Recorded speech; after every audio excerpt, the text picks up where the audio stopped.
Saan napunta ang pera ni Juan? Kaibigan, pamilyar ka ba sa tatlong mukha ni Juan pagdating sa paggamit ng pera? Alam mo bang may pagkakaiba sa ugaling pinansyal si Juan mahirap, middle class at mayaman? Sobrang simple lang ng mga pagkakaibang ito. Magtataka ka kung hindi lahat ng tao pamilyar dito. Mga simpleng diskarteng dahilan kung bakit ang mahirap lalong humihirap, ang middle class stressed out at walang oras, at ang mayaman lalong yumayaman.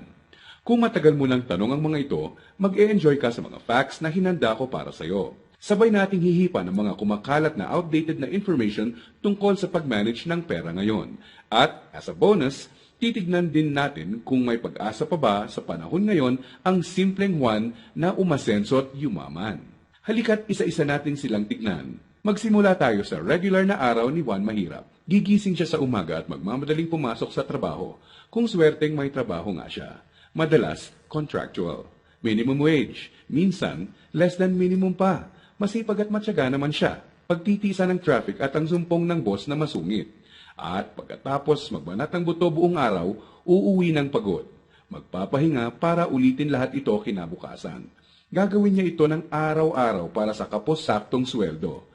Tama ka, di na ito bagong istorya. Ano nga ba ang diskarte ni Juan Mahirap pagdating sa pera? Bago ang pag-iipon para sa pangkabuhayan, madalas nauuna ang Jollibee dito, sini doon, at ang silent killer ng bulsa. Bili ng kung ano-ano, kung saan-saan, kahit di kailangan. Mga abubot. Bakit? Kasi may sale, surplus, ukay-ukay, at tiyanggihan. Minsan lang at mura lang naman ang kadalasang mga dahilan, bibili kahit di naman kailangan. Ang resulta, wala pang 15 o 30, ubos na ang pera, kaya uutang na lang. Gusto naman magbago ng buhay ng mahirap na Juan, pero magpapaulit-ulit ang kalagayan niya hanggat di niya nakikitang patong-patong na gastos ang bigay ng abubot niya, na pag naipon, pwede nang puhunan sa negosyo. Pero hindi masamang tao ang mahirap na Juan. Gaya ng sinabi ko, mukha lang ng diskarte sa pera to. Marami sa atin ang dumaan din sa mentality ng mahirap na Juan, di niya ito kasalanan. Maaaring misinformed lang.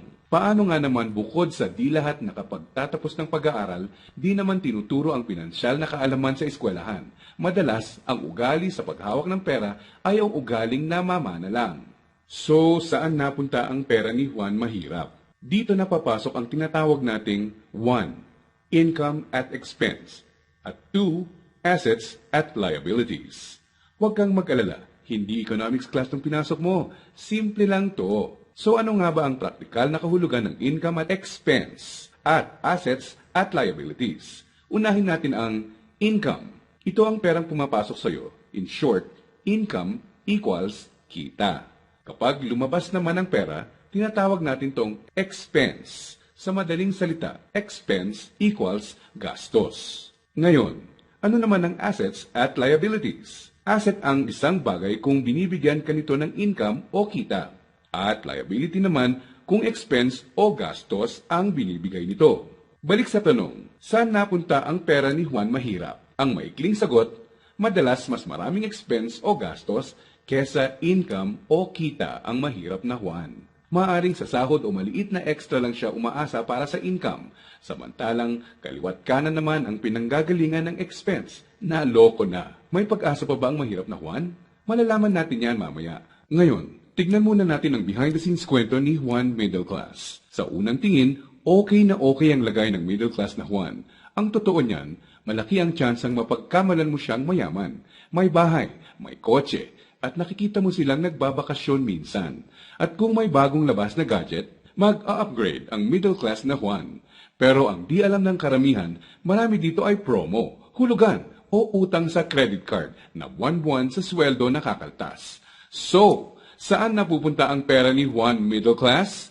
Ang maikling sagot, mas madaming liabilities, nagbibigay gastos kesa sa assets, ang binibili ng middle class na Juan.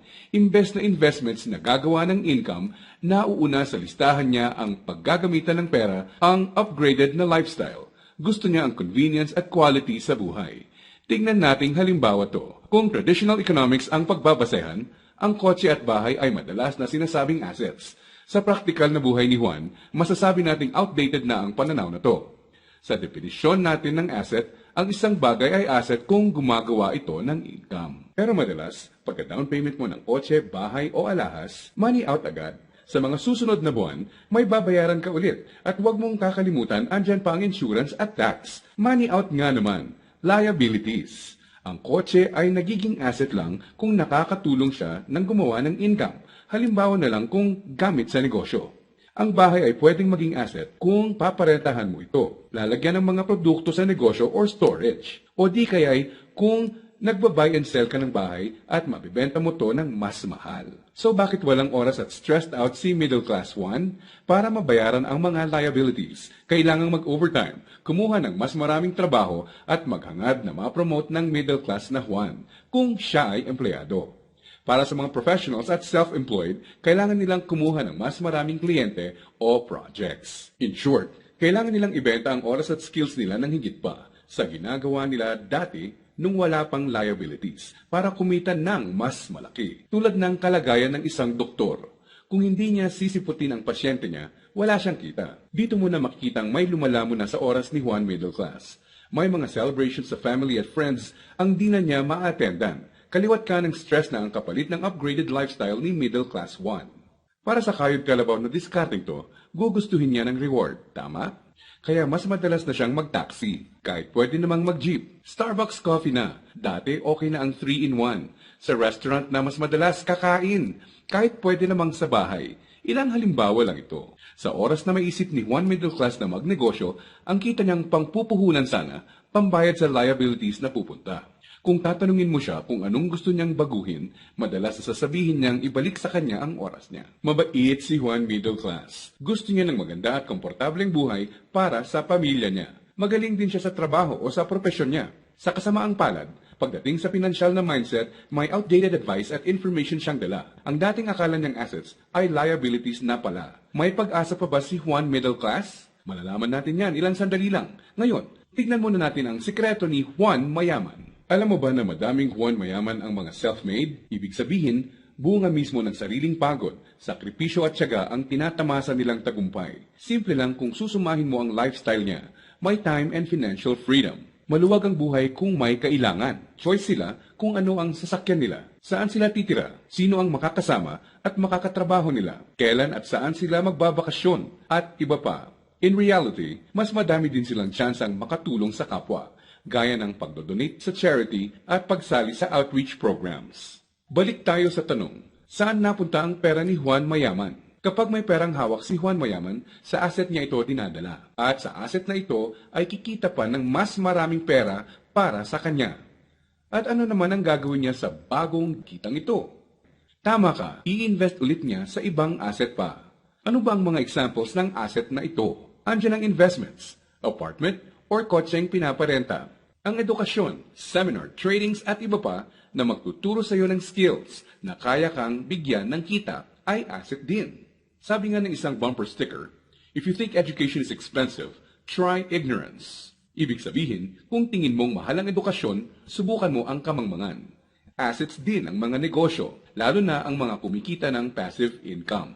Paano ba napagtatrabahuan ni Juan Mayaman ang kanyang time and financial freedom?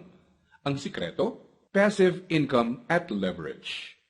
Sa practical na ibig sabihin, ang passive income ay income na pumapasok kahit tapos na ang malaking parte ng trabaho mo dito. Konting oras na lang ang kailangan ni Juan Mayaman para i-maintain ang asset niya. Kahit natutulog siya, pumapasok pa rin ang kita. Hiramin naman natin kay Robert Kiyosaki ang ibig sabihin ng leverage. True leverage is the ability to do more and more with less and less. Ibig sabihin, ang tunay na leverage ay ang kakayanan na gumawa ng mas maraming gamit ang mas kaunti. Para mas madali nating maintindihan, gamitin nating halimbawa kung paano nagsimula ang isa sa mga pinakamalaking drugstore sa bansa. Marami ang nasira noong World War II. Pagkatapos nito, kinailangan mag-rebuild ng mga tao. Dito na papasok si Mariano K. Napansin niya ang mga demand sa isang uri ng antibiotic na tinatawag na sulfa drugs. Paano niya nalaman? Ginamit niya bilang leverage ang natutunan niya bilang empleyado sa isang drugstore bago pumutok ang World War II. Nung mga panahon noon na nagsisimula ulit ang lahat at kahit naman ngayon, ang taong may enough information kesa sa iba ay nakakalamang. Gamit ang 100 piso, bumili siya ng sulfathiazole tablets at kumita sa paglalako nito. Ginamit niya mga unang kita niya para bumili ulit ng mga tableta na ilalako. Hindi niya ginastos sa liabilities at abubot ang mga sumunod na kita. Nag-ipon siya at gumawa ng kariton. Ginamit niya ito para makabenta ng mas marami pa. Naging asset at nagbigay ng leverage sa kanya ang kariton. Taong 1945, nakaipon siya ng sapat na pera para ipatayo ang una niyang drugstore. Pinangalanan niya itong Mercury Drug. Ngayon, kahit natutulog si Mariano, may humigit kumulang 900 na branches na at 11,000 na empleyado ang mga nagtatrabaho para sa kanya. Leverage. Dahil dito, pumapasok pa rin ang passive income sa kanya. Pwede mong gawin ang ginawa niya. Gamitin mo ang pera mo sa pagsisimula ng pagkakakitaan. Andyan lang sa tabi-tabi ang mga negosyong kayang magbigay ng passive income at leverage sa iyo. Gaya na lang ng experience ko. Di ko inakalang isang maliit na flyer lang na inabot sa akin sa mall ang magiging tulay para sa isang negosyong nagbibigay passive income at leverage sa akin. Naging ugali ko na i-prioritize sa mga pagkuha ng assets bago liabilities. Ano ang konklusyon natin ngayon na magpapayaman sa iyo? Intindihin mo to, hindi lang ang pagkakaroon ng pera ang nagpapayaman sa tao. Para hindi ka matulad sa 70% ng lotto winners na lalong nagiging mahirap dahil sa maling diskarte sa pera. Dapat, alam mo kung paano at saan gagamitin ang pera pag nagkaroon ka nito. Dahil sa internet, mas madali nang maghanap ng negosyong simulan sa maliit na capital at pwedeng palaguin para bigyan ka ng passive income at leverage. Ang importante, kailangan mo silang hanapin. Kailangan mong maging open para tumingin-tingin at kumuha ng idea at pag nakakita ka, pag-aralan at i-research mo to. Nandyan lang sila. Kailangan mo lang bigyan ng chance ang sarili mo na maging in the know. Ibig sabihin, kapag andyan na ang pagkakataon sa harap mo, alam mong di mo dapat palagpasin to. At sa pagkakakitaang papasukin mo, ipunin mo lang ang income mo. Gamitin mo to para palaguin pa ang assets mo hanggang ang kita ng assets at negosyo mo kahit di mo na directly pinatatakbo ay nagbabayad ng bakasyon, gadgets, kotse at bahay ng pamilya mo. Gaya ng mga self-made na Juan Mayaman, kaya mo itong simulan. So, si Juan Mahirap, unang binibili ay ang mga abubot. Si Juan Middle Class, unang binibili ay liabilities. At si Juan Mayaman naman, unang binibili ay assets.